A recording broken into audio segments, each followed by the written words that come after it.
Well, Modern Horizons 2 has some new spoilers, and they mention a Black Lotus inside? It's kind of cool. Let's talk about it. It's coming up next.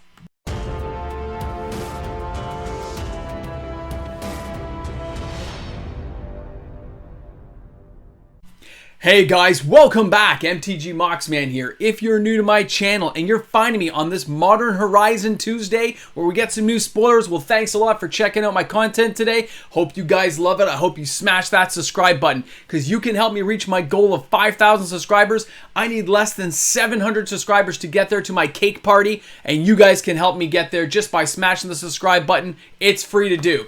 Alright guys, let's get on with this. Modern Horizons, I wasn't happy yesterday with the spoilers, but today I'm feeling better about things. I like the cards I saw. It kind of gave me a good feel. So let's check these out, okay? Now number one. We got the Extruder. Okay, now this is a reprint from Urza's Destiny. I get it, but it's still fun to see it here. I like the flavor text. I like when they add cards like this, right? So it has an echo of 4, which means you got to pay the casting cost again on your following turn, but that's okay. Because it's a 4/3, let's just sacrifice artifacts to put +1/+1 counters on a target creature. Looks like an awesome tank, but the flavor text, I always like that. As the invasion drew near, Urza's means began to resemble Phyrexia's end. I get it, right? It became more and more mechanical, more and more mechanized in their warfare. I like it, okay? It's just so cool to me to see a card like this come back. I like it. So, even though it's not the most powerful card or anything, it grabs me a little bit, okay? Like I said, not every card has to be powerful. It just has to have that grab. And I mean, it's only an uncommon, right? But still, good to see it there. Now, the young Necromancer. I gotta say, the art's pretty cool. No need for imaginary friends when your friends are with the dead. Okay, I think it's cool. You can just bring them back, right? Now it says, when the young Necromancer enters a battlefield, you may exile 2 cards from your graveyard, and when you do, return target creature from your graveyard to the battlefield. That's cool. So I can just like nuke a couple of small cards, bring back some big beastie. I like that. Great for reanimation decks. Great to bring it in. The art looks really nice. You see her like casting the black magic in between the hands as she stands in the graveyard. I mean, obviously it's like a Liliana, right? You see like the hairstyle and stuff. Totally reminds me of it. Very cool to see, okay? Very nice. And I like the fact we're seeing Warlock. Have you noticed you've seen a lot of Warlocks lately in the last couple of sets? I think that means something. We're not quite there yet. I don't have enough information, but it just makes me think that they're thinking down the road. Warlock, tribal, cool. All right, our next card. I like this one, the Sword of Hearth and Home. All right, it's an equipment, and it says, equipped creature gets +2/+2 and has protection from green and from white. Very cool. When the equipped creature deals combat damage to a player, exile up to 1 target creature you own, then search your library for a basic land card, put them into the battlefield. So you put both back in. But imagine pumping off a creature that triggers each time he leaves play, so you can multiple trigger the creature. Very cool. Very, it's cool. Whenever you deal damage, you're going to pop that creature off. Imagine it in Blink decks and Commander. This card is going to have a lot of friends. A lot of people are going to be very, very big on this card. I can see why.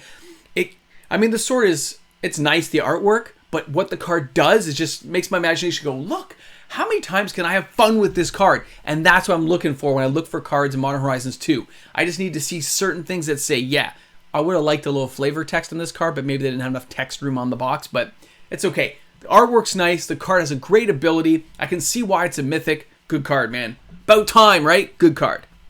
All right. The Void Mirror. Now, I like the fact right away it's an artifact that costs 2. We can get this into the battlefield. Whenever a player casts a spell, if no colored mana was spent to cast this, counter that spell. Oh, you poor Eldrazi. That's all I'm going to say. You poor Eldrazi. You poor colorless spells. I can just picture the shenanigans that are going to happen with this card, and I like it. And it's only a rare. By the way, I like the artwork, and again, I wish there was a little bit of flavor text to these. I think it adds something to the history and story when you do that for later on, but it's okay. Artwork looks nice. You see the guy looking in the mirror. Very cool. I think the other artworks do have the flavor text. I just wish they'd added it in, right? That's all. That's my only beef with that one. It's just the fact they could have added it to every version of the card. All right. Now, Deep Forest Hermit. Not the Deranged Hermit who's going up so much in price. I know. We talked about it today. Now, the Deep Forest Hermit, you have to realize, Vanishing 3, I get it. But when the Deep Forest Hermit enters the battlefield, put 4 1/1 squirrel tokens. Squirrels you control get +1/+1. Okay. He's just a reprint from Modern Horizons, I get it. But he's good to have him back with all the squirrels that they're adding into this set. So that all makes some synergy. I like that. And with Deranged Hermit going so high, you may only be able to get your hands on this guy, which I understand. So it's cool to see. Plus, you know, elves like, you can do like an elf squirrel deck. You can see how things could meld together there, right? Get a couple of Deranged with a Deep Forest. You can have some fun with it. I like it. This is better, okay? Seeing this card matched in there, I like. It makes perfect sense to me. Very cool. Awesome. All right, now, okay. All right, here's one. I don't really care about the card. The art grabbed me instantly. Okay. Patriotic Bidding. When you see it like sitting there like he's a lord of the werewolves with his arms outstretched, right? Now, each player chooses a creature type, and then that player returns all creature cards of the chosen type from the graveyard to the battlefield. Costs 5.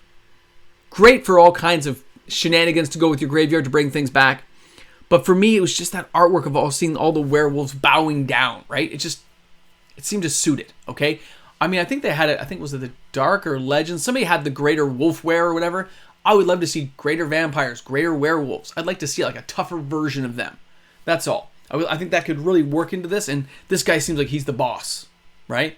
And they're all communing together to use their magic to make this happen. I like it. Again, it's a rare, but it's got some great effects with it. I can see it being used all over. Very good card. Wait, see, Wizard's better today, man. Couldn't you have taken 1 or 2 of these cards, put in yesterday's video? I would have had a much better outlook. Yeah, man. Okay, now this card is the one you've all been waiting for. This is the one, because we're talking about a card that creates Black Lotus. Like, this is nuts. This is brought to me by David. Thank you, buddy, for the information again. I was looking this stuff up, though, so I was kind of on top. But let's take a look here at Garth OneEye. Guys, this guy's epic. Not for everything he'll do, but the idea of him. Now, Garth OneEye. 1 white, 1 blue, 1 black, 1 red, 1 green. 1 of each color. He's a 5/5. But his tap ability. Choose a card name that hasn't been chosen from among Disenchant, Brain Geyser, Terror, Shivan Dragon, Regrowth, and Black Lotus. Create a copy of that card of the chosen name. You may cast that copy, so you can actually create a Black Lotus for free. Okay, now I know you can't choose it again, but you can unsummon him, you can bounce him back, you can blink him, you can do stuff. Guys, he creates a Black Lotus. It's cool. This guy's going to see some mega shenanigan play. Oh, he can create a, Shivan. Yes, you have to pay the casting cost, but the Black Lotus doesn't have a casting cost. Disenchant, Terror, there's some great fun with this card that just says amazing, fun, awesome, shenanigans. This is magic. This is the kind of stuff that makes me want to play. Make another commander deck. How many times can I flip things around to make it all weird and shenanigan-y? How many things can I have some fun and find a way of twisting the card? It's awesome. Okay, this is the card that you wake up out of bed and go, yeah, man. It may not be the best card out there. It may have all kinds of flaws with it. But the idea that Wizards is still poking at stuff, Black Lotus, hey, you can just make one now. If it's in Commander, hey, go ahead, make a Black Lotus in your Commander deck. Or your Modern deck. Like, you can do some fun stuff, right? Like, I sat there and went, oh, this is awesome. So, very cool to see a card like this coming out. Grab me. Hope you guys enjoyed this, because this is something that, makes me feel that, yeah, this is going to be fun. I'm looking forward to it now. This is going to be fun. All right, guys, thank you so much for tuning in. Make sure you smash that subscribe button. Help me get to my pie. Oh, cake. Not pie. Cake. We got up to pie 4.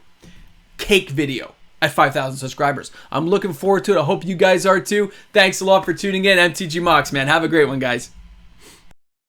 Hey guys, big shout out to my patrons out there. Thank you so much, guys, for tuning in. You guys are amazing. My Spencers make the world go round. All right, man. Patrons are amazing every day. We got Ethan going around. We got Jacob going around. James P's going around. People are just circling around on this Patreon thing. Awesome. Seriously, guys. Garth OneEye. Come on. Put some comments in that comment section. That is awesome.